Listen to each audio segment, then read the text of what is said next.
Sa pamilya Velasquez, siya ang amang naging haligi ng kanilang tahanan. Pero sa karamihan, siya si Mang Jerry, ang taong nasa likod ng bawat tagumpay ng nag-iisang Regine Velasquez.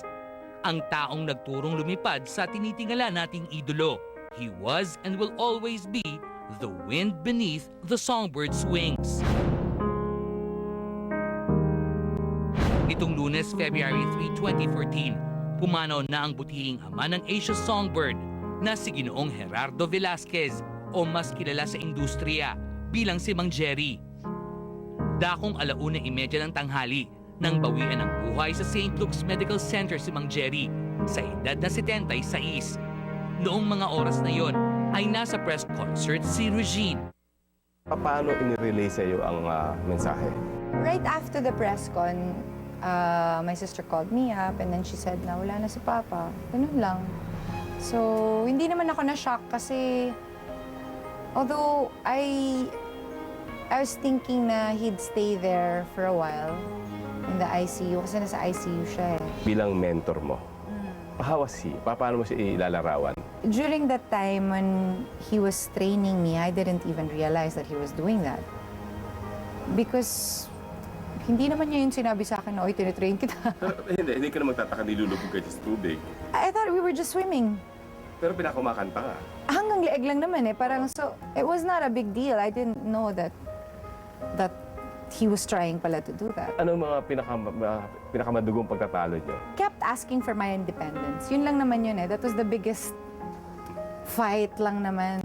May experience ka bang mga hindi makakalimutan sa mga kasama mo si Mang Jerry sa shows? Yung mga defeat moments namin. Kami pa rin magkasama. Kasi alam mo? Basta pag natatalo ako, lagi niya sabihin, ay, luto yan, luto. And then, pag sasabihan niya ako, ipopoint out niya, pero alam mo, medyo nag-flat ka talaga dito. Pero luto pa din.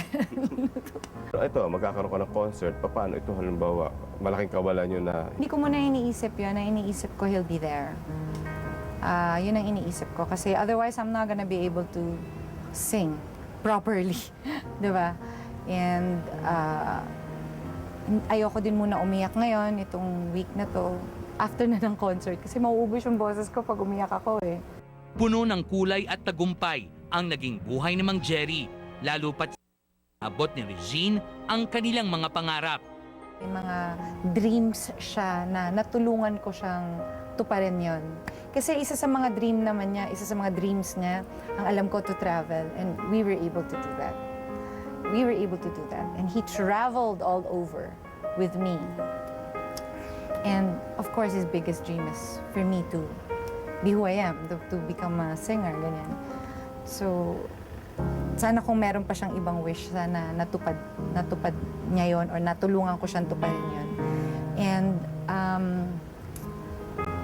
kahit na malungkot ako ngayon, there's I don't know, it's weird, pero parang merong joy akong nararamdaman. I don't know why.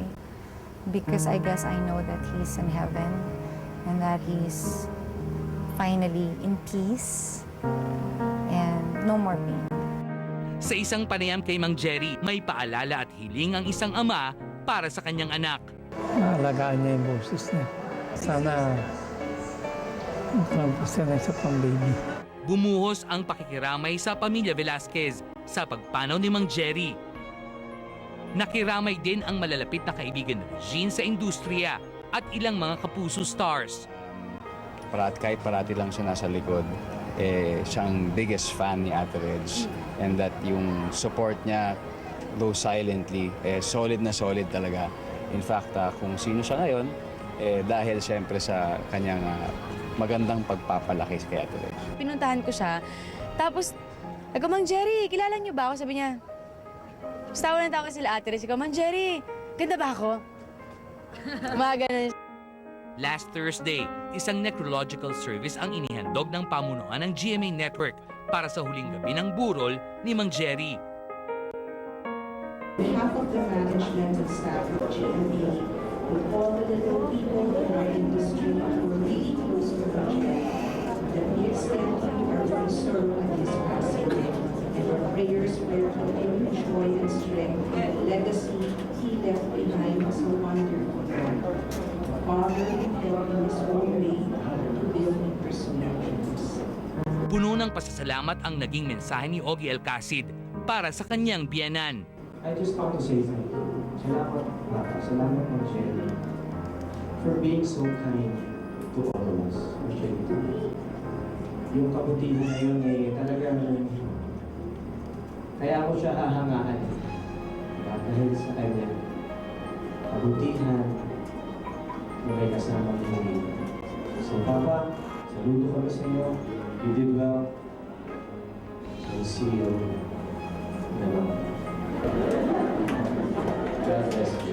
Masaya at tumatawa pa si Regine nang ibahagi niya ang mga kwento tungkol sa kanyang ama.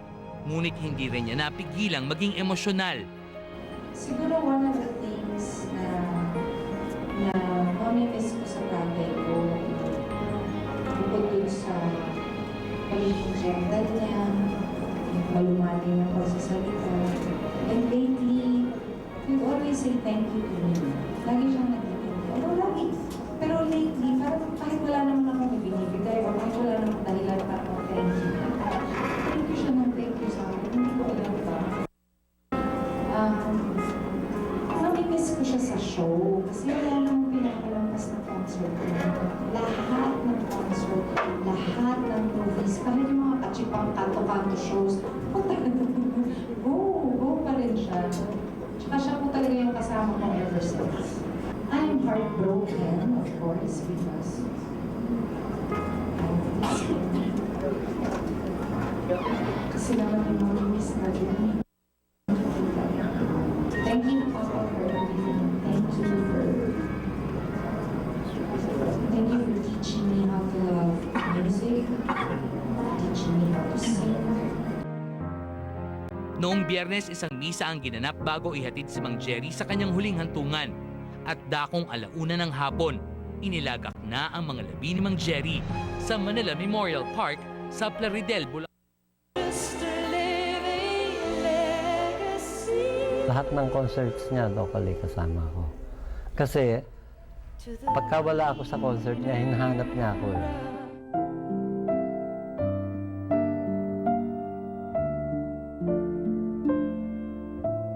I love you, Papa.